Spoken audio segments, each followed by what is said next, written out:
ఉండనొల్లదు సొమ్ముతో అంటే కన్నీరు వలకుండా చూడాల్సిన బాధ్యత భర్త. దానికి ఏడిచావంటే చంపేస్తా, నువ్వు ఇంట్లో ఏడిస్తే లక్ష్మీదేవి ఉండదు. గరికిపేట వారు చెప్పారు, ఈయన చెప్పింది ఇది కాదు. ఇక్కడ ఏడిపించద్దని చెప్పాం, ఏడవద్దని చెప్పడం కాదు, ఇక్కడ ఏడిపించద్దని చెప్పాం. ఆవిడకంట కన్నీరు వలకుండా భర్త తండ్రిలాగా కాపాడాలి అక్కడ. అప్పుడు ఆవిడ సుఖంగా ఉంటుంది. కొట్టేసి కొట్టేసి పైగా ఏడిస్తే చంపుతా అంటే ఏం చేస్తారు? ఇక్కడ అన్న మాటలన్నీ అనేసి అనకూడదు అని ఏడవద్దంటే ఏడిచే హక్కు కూడా లేదా?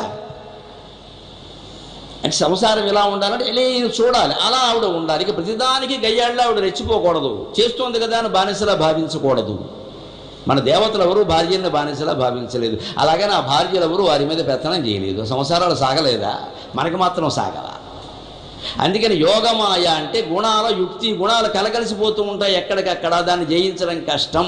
అందుకే దాన్ని ఏమన్నారంటే మామేవ ఏ ప్రపద్యంతే మాయామేతాం తరంతితి. ఆ యోగమాయ ప్రయోగించింది ఎవరు? ఆయన